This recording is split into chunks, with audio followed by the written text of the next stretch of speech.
제8편 다윗의 인도자를 따라 깃딧에 맞춘 노래.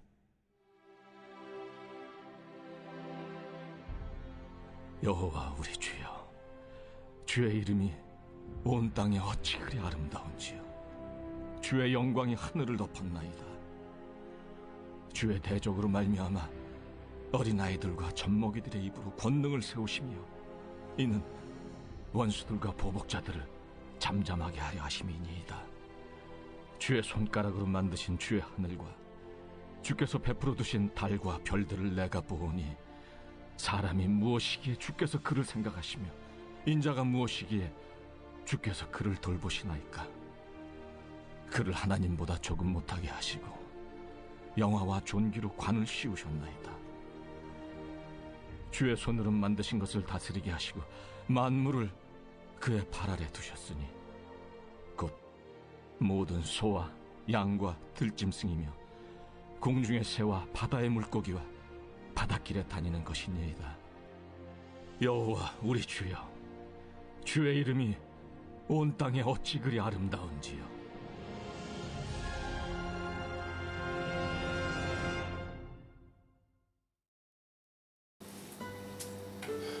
성도 여러분 안녕하세요. 날씨가 너무 춥습니다. 여러분 코로나도 조심하시지만 또 추위로 인해서 여러분들의 건강을 잘 지킬 수 있기를 또 간절히 소망해 봅니다.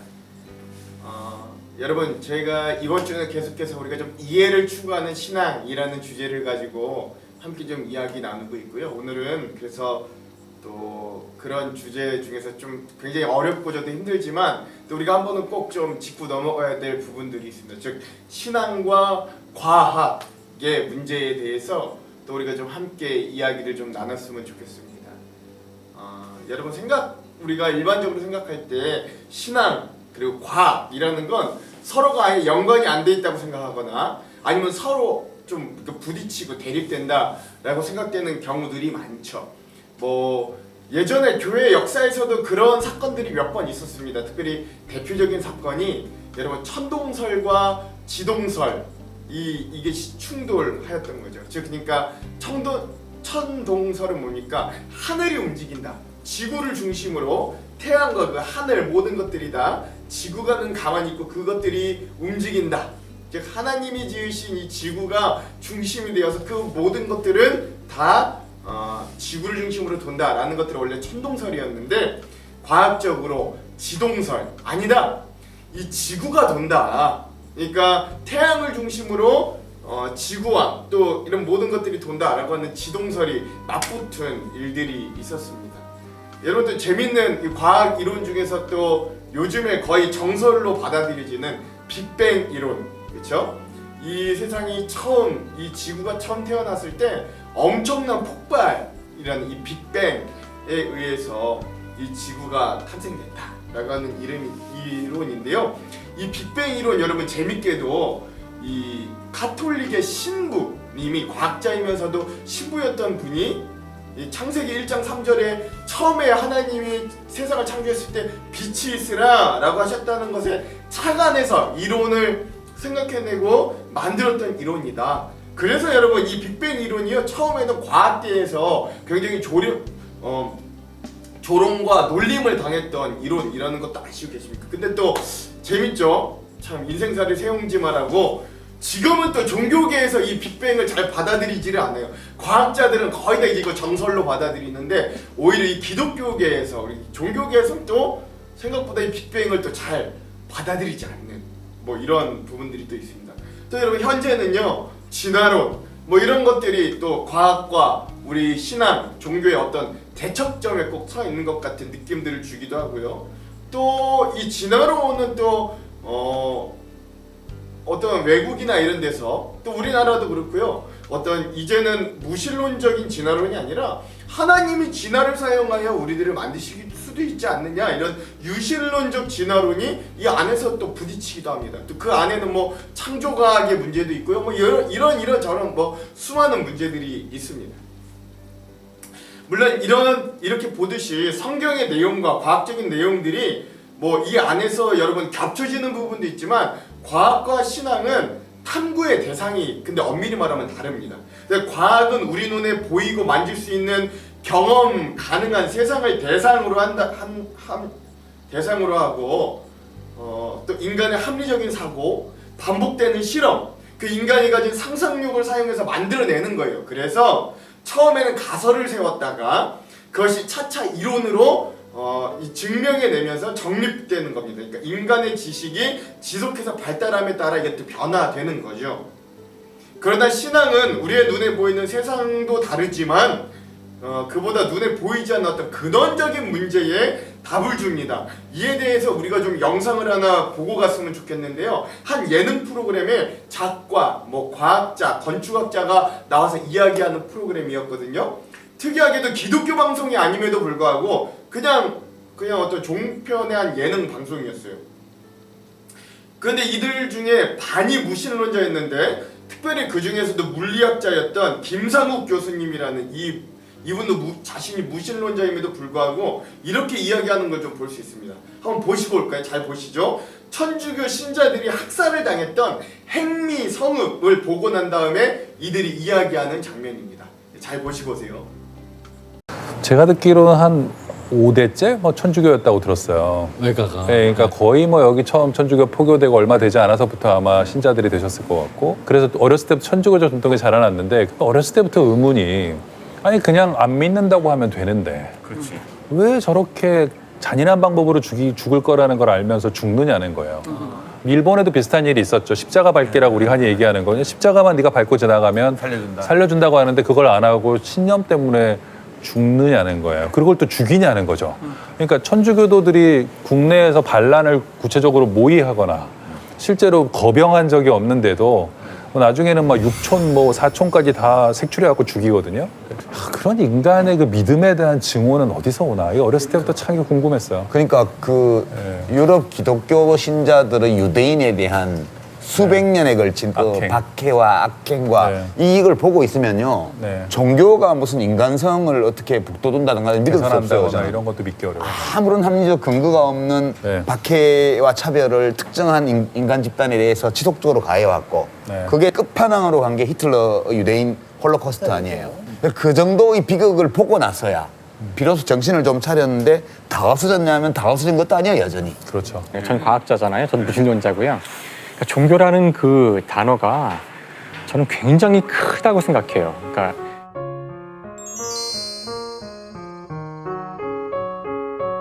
인간이 살아가는데 꼭 필요한 우리가 해야 되는 합의의 가장 근본적인 것들을 갖고 있는 측면도 있어요. 저는 어떤 것들을 저는 생각해 봤냐면은 왜 우리가 돼지보다 인간을 더 소중하게 해야 될까? 왜 우리 인간은 다른 그 가축들을 마음대로 죽여도 되는데 그 권리를 누가 준 걸까 생각해 보면 사실 종교 말고는 딱히 그 이유를 찾긴 힘들어요. 그러니까 과학적으로는 나나 돼지나 다를 게 없거든요. 우리가 그들을 이렇게 막 무차별하게 죽일 수 있는 이유가 별로 없어요. 그러니까 한때는 우리가 피부 색깔이 다르다는 이유로 막 무차별적으로 이제 그 검은 피부 사람들을 죽이고 요일을 썼지만, 그래서 지금 우리가 알든 알지 못하든 우리 문명의 어떤 기반에 가장 질문하지 않고 받아들이는 것들의 원초적인 것들에 종교들이 많이 들어있다고 생각해요. 그러니까 인간의 상상의 합의 같은 것에 상당 부분이 종교에 의존하고 있기 때문에 한순간에 종교를 걷어낼 수는 저는 불가능하다고, 인간의 이렇게 빌트인 그렇게 체계라고 저는 생각해요. 오케이, 전적으로 동의해요. 종교를 없앨 수 없어요. 그러니까 종교가 물론 나쁜 면도 지금 말씀하신 대로 있고 뭐 좋은 면도 있고 그렇잖아요. 그런 부분들을 분리해서 가야지 그거를 종교 전체에 대한 공격으로 가면은 종교의 순기능이 있고. 아니 그러니까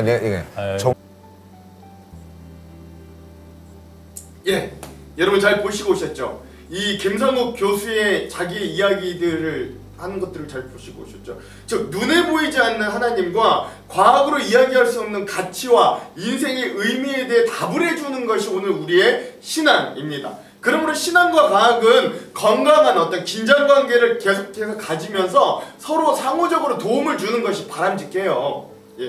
그래서 우리가 과학을 배척하는 태도는 바람직하지 못합니다. 때로는 오늘 우리의 어떤 오류가 될 수 있어요. 마치 제가 맨 처음 말씀드렸던 이 처음에 기독교가 천동설을 주장하다가 이 지동설을 주장한 이 과학자들을 막 탄압했던 그런 우리의 부끄러운 역사가 있는 것처럼 그런 식으로 가는 건 별로 우리에게 도움이 되지 않아요. 그래서 우리가 과학을 배척하는 태도는 바람직하지 못하다. 여러분 우리가 과학자하면 가장 먼저 떠오르는 한 사람 누굽니까? 인류 가운데 가장 머리 좋은 사람 뜨떠올리면 아인슈타인이죠. 이 아인슈타인도요 무신론자였다고 해요. 그런데 그러한 그도 이런 말을 했다고 합니다. 뭐라고 이야기하냐면 종교 없는 과학은 맹인 같고 과학 없는 종교는 절름발이 같다. 다시 한번요. 종교 없는 과학은 맹인 같고 과학 없는 종교는 절름발이 같다. 이렇게 말했다라는 거예요.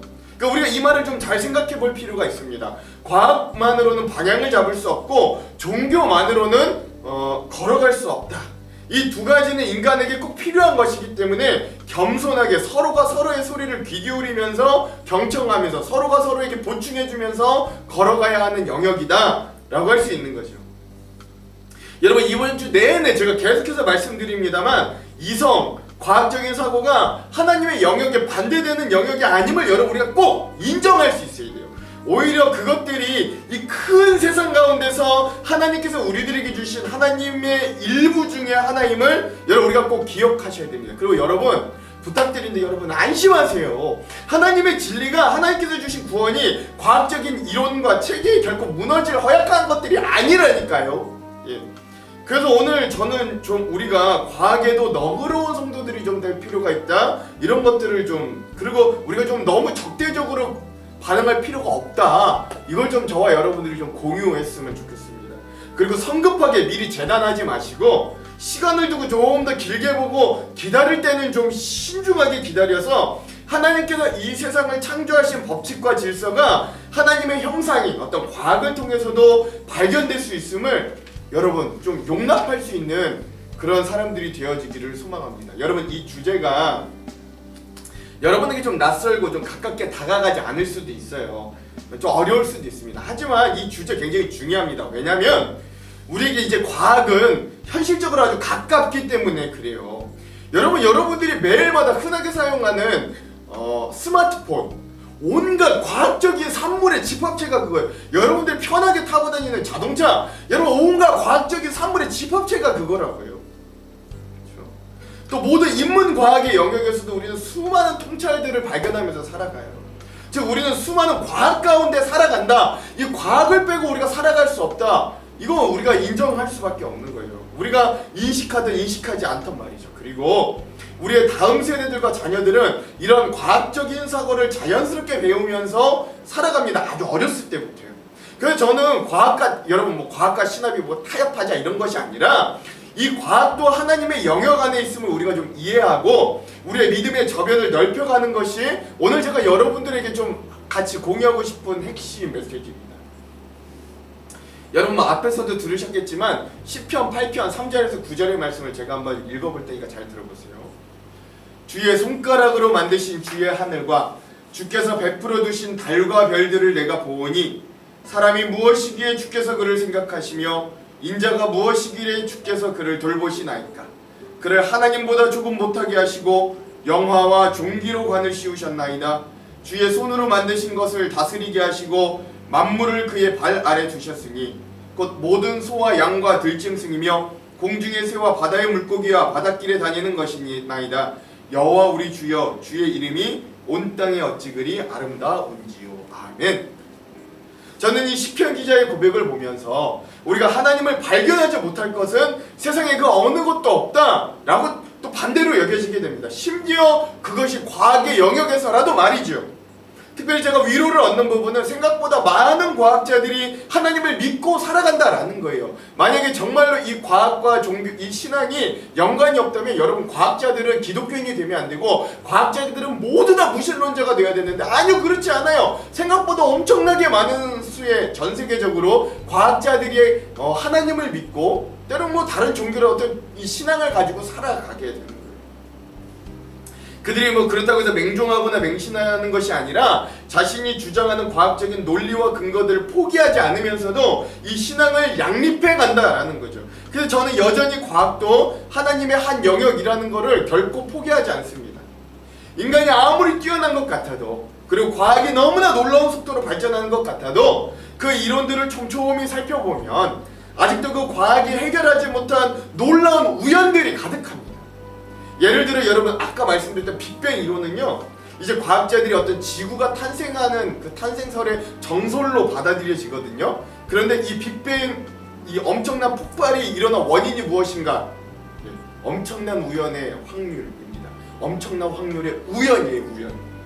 여러분 뭐 진화도 마찬가지인데요. 그 진화가 진행되는 상황에서 세포가 일반적으로 예상에 맞게 분열돼야 되는데 A에서 A로, A 두 개, A1, 2로 분열돼야 되는데 A에서 A1, B1 뭐 이렇게 예상에 벗어난 분열들이 일어나는데 이게 왜 이렇게 일어나느냐? 엄청난 확률의 우연이다. 이렇게 설명해요, 과학자들이.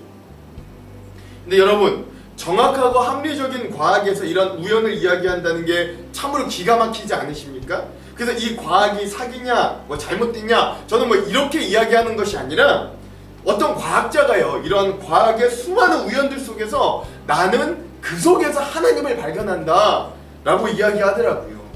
저는 그 말에 무릎을 탁 쳤어요. 그래, 결국 과학도 그 가운데 하나님을 발견하는 도구가 될 수 있겠구나 라고 하는 말이죠. 사랑하는 성도 여러분, 우리가 이런 이해를 추구하는 신앙 가운데 좀 더 폭이 넓어지고 좀 더 진짜 전지하고 전능하신 하나님을 좀 이 과학을 통해서도 발견해낼 수 있는 사람들이 되기를 소망해 봅니다. 오늘 부족하고 무식한 제 말은 저 여기서 마치고요.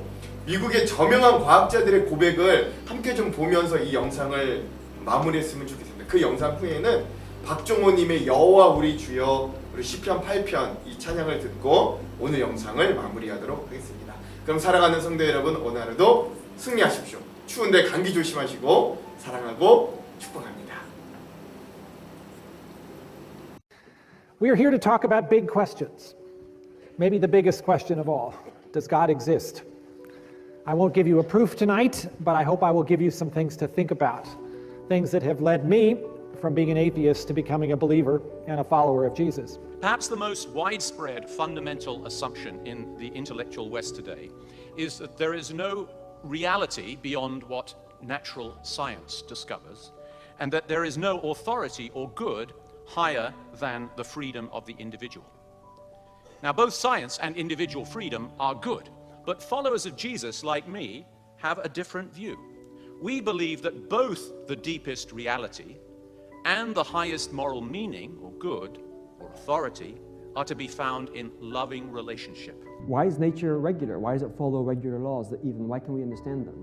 And we're so used to these ideas today that we don't realize that they weren't actually that obvious to most people through most time. And the reason for that is that if you just live in the natural world, it doesn't seem to be always that regular. It seems to be capricious. It changes itself all the time. And so what you can show, I think quite decisively historically, is that these ideas, these metaphysical underpinnings of science, uniformity, regularity, intelligibility, have deep theological roots. Their roots go back to a long history of theological reflection on a God who is faithful and sustains the world, therefore, in a regular way. But just simply the idea that the universe could be expanding, not sort of expanding into something, but just that the space-time metric changes and that there could be a beginning of time is just incredible. I mean, if you go back to before Einstein's work and you go to Newtonian world, there's basically a coordinate system. There's X, Y, and Z, and T, right? And these are just fixed, and things happen in this grid, and you describe physical processes and events by putting them in this grid. And the idea that the universe was changing is just completely ludicrous to many people. And then along comes Einstein, and now we realize that space-time not only can expand and contract, but through the work of Hubble, it actually is. The universe is expanding, and so if you play it back, there was a time when the universe was incredibly small and tiny. That to me is just mind-boggling, and it actually adds to my sort of confidence that the creation story has some merit. I certainly have colleagues who speak very much the way I used to speak. Like, how can you believe in something that you can't, prove mathematically or show in this way? And in fact, a friend of mine who's a mathematician used to say that to me. How can you believe in something that you can't prove? I only believe in things I can prove. And then one day he was reading a history book, and his friend, who happened to be a Christian, said, why are you reading that history book? You can't prove any of that. And he realized there's a lot of truth that has happened in the past that we can't prove today like you can a mathematical thing. And furthermore, of course, all of our science and our math rest upon axioms and things that we take at faith. So people who think that they can't deal with faith are really just deceiving themselves. So what I'm fond of saying, and I'll say it again tonight, is I don't have the faith to be an atheist. To me, the universe does require an explanation. The philosopher's very ancient question of why is there something rather than nothing is still a valid question. And as many people, including physicist Paul Davies, have pointed out, the laws of physics themselves demand an explanation that stands somehow out of science. Whether that is a physical explanation or a spiritual explanation, nature is not self-explanatory. And ultimately, if I had to tell someone why I am a theist, it is because precisely I think that nature, as we see it, requires an explanation. And the more we know of the world from science, the more it begs that explanation. I start by saying there is a God who created the universe, and he's not an impersonal God. He has declared himself as a loving God who seeks a relationship with us and also gives us free will to choose him or not. And our purpose then is found in being in relationship with him. The order and structure of the natural laws, to me, suggests a God who ordained and conceived those laws. The astonishing complexity of living things, to me, suggests an architect who cares about those things. The fact that there is something rather than nothing suggests the existence of a creator of that something. And indeed, one of the joys I have in studying the natural sciences is that I learn a little bit about what God has done. And in the process, I think I come to understand a little bit of what he is like. He is much bigger, much grander, much more awesome, much more majestic than I would have previously imagined. See, science, it provides a set of tools that are useful for investigating phenomena in the natural world. But as powerful as it may be for dissecting planetary motion and battling cancer, it's not really intended for questions like, why did life forms originate in the first place? And we're free to speculate, opine, and have our beliefs, but science is not equipped to answer questions like this. This doesn't itself mean, let me be clear here, that there is an answer somewhere else. It just means that we have to be faithful to what science is, and that we can't extend the purview of science beyond what it is capable of addressing. The Lord led me to genetics, and I don't have time to get into that story, but it's a fascinating story, how he led me to genetics. It was not what I had planned to do, but my goodness, I'm so happy I did. I can't imagine myself doing anything else, but I see it all as part of his plan to lead me to that and to help me to see identity in a whole different way. And when I think about my own identity, I think of Christ and how he created us. He created us in his image, so we had identity with him. And then we sinned, and his grace, we talk about grace, his grace, through his grace, he wanted to bring us back in relationship with him and to bring us back in identity with him.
생각하시며